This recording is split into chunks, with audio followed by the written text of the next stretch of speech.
Hello बच्चों। Good morning, good afternoon, may be good evening. कुछ लोग सुबह देख रहे होंगे, कुछ लोग शाम को देख रहे होंगे। तो वैसे सबसे अच्छा पढ़ने का जो समय होता है ना, वो होता है सुबह। अगर आप लोग चाहें ना तो सुबह पढ़ना स्टार्ट कर दें, क्योंकि सुबह ना हमारा माइंड एकदम ब्लैंक होता है। और जब माइंड ब्लैंक होता है तो उस पर कोई चीज रखना या उसमें समाहित करना बहुत आसान होता है। आज हम लोग डिस्कस करने वाले हैं electric field at equatorial position. Electric field at axial position पे हम लोग लास्ट से डिस्कस किए थे। आज हम लोग क्या पढ़ने वाले हैं? Electric field. आज हम लोग पढ़ने वाले हैं electric field at equatorial position. Equatorial position position सबसे अहम बात, ये डेरिवेशन करने से पहले हमें पता होना चाहिए कि क्या हमें ड्राइव करना है। जैसे मान लो आपके पास एक डाइपोल है -q, और ये रहा आपका +q।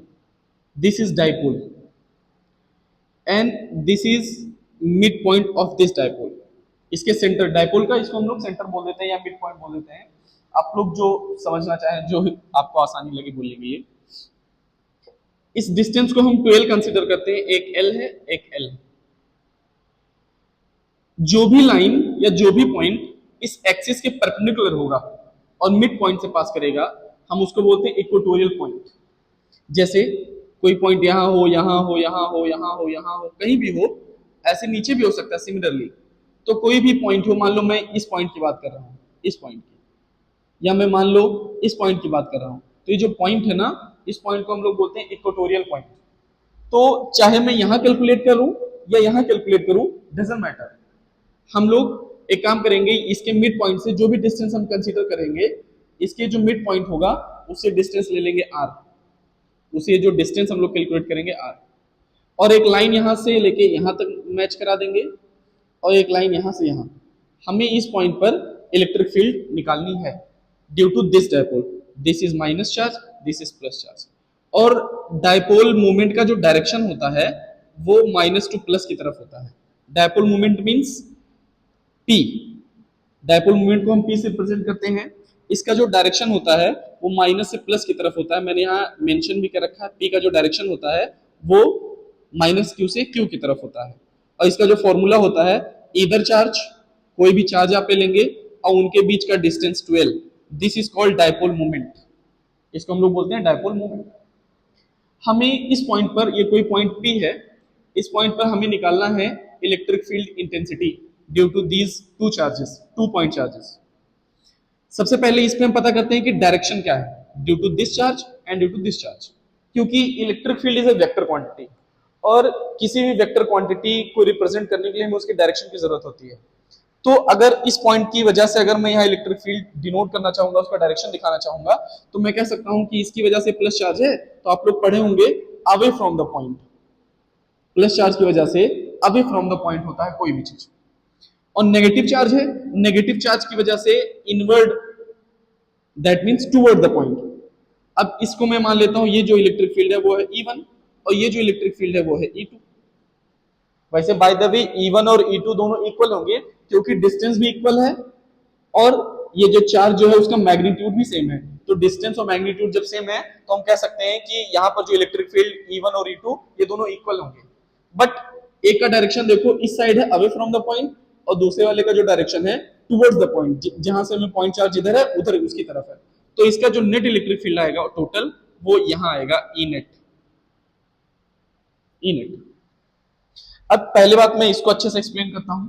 जैसे ये कोई पॉइंट है, एक इलेक्ट्रिक फील्ड आपका यहाँ है, एक इलेक्ट्रिक फील्ड यहाँ है, और नेट इलेक्ट्रिक फील्ड इसका इधर है।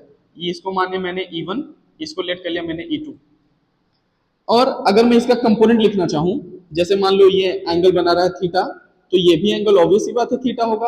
और ये डिस्टेंस और ये डिस्टेंस सब सेम है, तो ये भी एंगल क्या होगा, थीटा होगा। और ये एंगल भी थीटा होगा। ये आप देख सकते हैं, ये क्रॉसपॉन्डिंग एंगल्स हैं, और ये वाला जो एंगल इसका है उसको कह सकते हैं ऑल्टरनेट एंगल। तो ऑल्टरनेट एंगल देखो थीटा है तो ये भी थीटा होगा, ये थीटा है तो ये भी थीटा होगा, ऑब्वियस सी बात है। तो ये एंगल थीटा है, ये भी थीटा है, कोई दिक्कत नहीं। अगर मैं इसका, ये मान लो पॉइंट है, इसका मैं दोनों कंपोनेंट लिखना चाहूं तो E1 का अगर मैं ये कंपोनेंट लिखूंगा और जिधर थीटा होता है उधर होता है E1 cos थीटा। आप लोग को 11th में पढ़ाया गया होगा कि जिधर एंगल बनता है उधर हम लोग cos थीटा ले लेते हैं और जिधर नहीं बनता उसको sin थीटा लेते हैं, आप पढ़ चुके हो पहले। इसको लिखेंगे E1 sin थीटा, कोई प्रॉब्लम नहीं इसमें। E2 का भी कंपोनेंट लिखो तो इसका जिधर एंगल बनता है ऐसे लिख सकते हैं E2 cos थीटा और जिधर एंगल नहीं बनता उसको लिख सकते हैं E2 sin थीटा।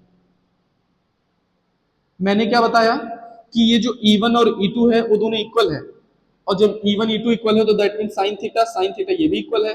तो जितना इलेक्ट्रिक फील्ड अपर डायरेक्शन में उतना इलेक्ट्रिक फील्ड लोअर डायरेक्शन में, तो ये एक दूसरे को कैंसिल आउट कर देंगे। इट मींस कि एक इलेक्ट्रिक फील्ड आपका ऊपर की तरफ है, एक इलेक्ट्रिक फील्ड नीचे की तरफ है, तो ये एक दूसरे को कैंसिल आउट कर देंगे और बचेगा आपका जो नेट इलेक्ट्रिक फील्ड है वो आपका बचेगा E1 cos थीटा और E2 cos थीटा, एक E1 की वजह से एक E2 की वजह से। तो इस पॉइंट पे जो नेट इलेक्ट्रिक फील्ड है वो आएगा E1 cos theta plus E2 cos theta. तो यहां से मैं लिख सकता हूं net electric field eight point P, net electric field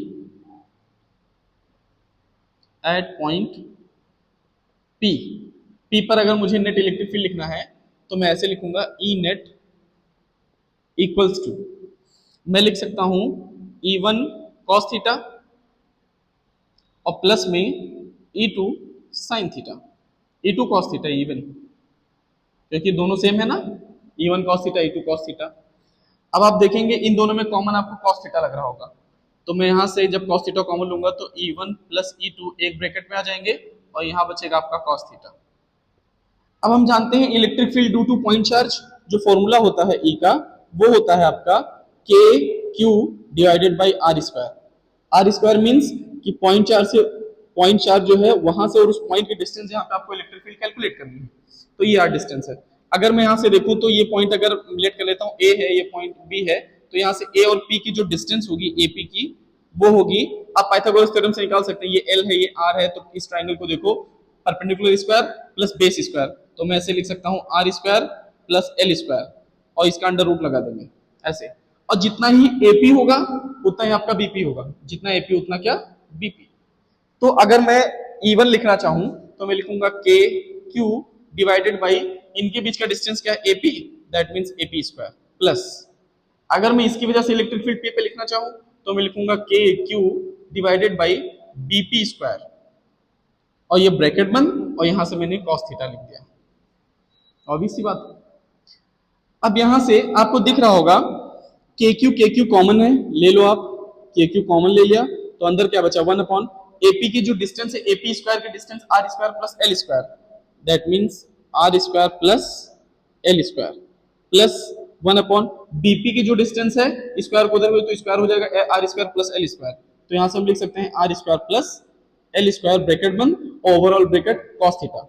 अगर आपको बाय द वे थीटा को इन डिस्टेंस के टर्म में लिखना हो तो हम क्या लिख सकते हैं cos theta equals to base upon hypotenuse. Base यहां पर अगर आप देखा जाए बेस आपका क्या है L, तो हमने बेस L माना और इसका हाइपोटेन्यूज जो है वो अंडर रूट में आर स्क्वायर और plus L square, this is your hypotenuse. अब यहां मैं cos थीटा के प्लेस पे मैं पुट कर सकता हूं L अपॉन अंडर रूट में आर स्क्वायर और प्लस एल स्क्वायर। अब ये दोनों क्वांटिटी सेम है तो मैं इनको ऐसे लिख सकता हूं के क्यू डिवाइडेड बाई, यहां से मैं लिख सकता हूं आर स्क्वायर और प्लस एल स्क्वायर और यहां पर मल्टीप्लाइड बाई यहाँ एल लिखा हुआ है और डिवाइड बाई अंडर रूट में, अंडर रूट को मैं लिख सकता हूं पावर हाफ, ये जो अंडर रूट कभी ऐसे लिखा हो अंडर रूट में एक्स ना, तो इसको हम लिख सकते हैं एक्स की पावर हाफ। तो ऐसे ही ये अंडर रूट में लिखा है तो इसको मैं ओवरऑल पावर हाफ लिख सकता हूं R square plus L square की पावर हाफ। अब इसको मुझे सॉल्व करना है, आप देखेंगे ये पावर 1 है यहाँ पावर हाफ है, और जब ये बेस सेम होते हैं उनका मल्टीप्लाई हो रहा होता है तो इनके बेस जो सेम हो तो उनके पावर्स ऐड हो जाते हैं। तो यहां से मैं कह सकता हूं के क्यू 1 1 यहाँ 2 हो जाएगा के 2 क्यू 112 हो जाएगा। K2Q L डिवाइडेड बाई ये हो जाएगा R स्क्वायर और प्लस L स्क्वायर की पावर 3/2, ये हो जाएगा। अब यहां से आप देखेंगे कि ये जो L है, ये जो L ये बहुत स्मॉल डिस्टेंस होती है, क्योंकि इसके डेफिनेशन में ही आपने पढ़ा होगा कि ये जो L है ना वो वेरी स्मॉल डिस्टेंस है। Two opposite sign charges are separated very small distance, तो उस पूरे सिस्टम को बोलते हैं इलेक्ट्रिक डाइपोल। तो अगर मान लो L बहुत छोटा है, it means L is very very very less than R, then अगर किसी कोई चीज अगर छोटा हो उसका स्क्वायर करोगे आप वो और छोटा होता जाएगा। दैट मींस कि R स्क्वायर L स्क्वायर छोटा ही है, अगर इसका स्क्वायर करोगे तो वो नियरली इक्वल टू जीरो के क्लोज हो जाएगा, इक्वल टू जीरो। क्यों? आप ऐसे आप करके देख लीजिए, मान लो आपके पास 0.1 है और इसका स्क्वायर करोगे आप तो ये हो जाएगा 0.01। अगर इसका भी स्क्वायर आप करोगे तो आप देखो ये हो जाएगा 0.0001, लगभग ये जीरो के क्लोज जा रहा है। इसलिए मैंने क्या कहा कि ये जो R की वैल्यू है, ये जो R की वैल्यू L से कहीं ज्यादा बड़ी है, दैट मींस L की वैल्यू छोटी है। तो L की वैल्यू जब छोटी है तो उसका जब स्क्वायर करेंगे आप तो उसकी value nearly equal to zero हो जाएगी। और ऑब्वियसली बात है, देखो आप स्क्वायर करोगे फिर क्यूब करोगे तो और छोटा होता जाएगा वो चीज। तो हम क्या करने वाले हैं, ये जो L की वैल्यू उसको नेग्लेक्ट करेंगे और यहां लिखेंगे R स्क्वायर ओनली।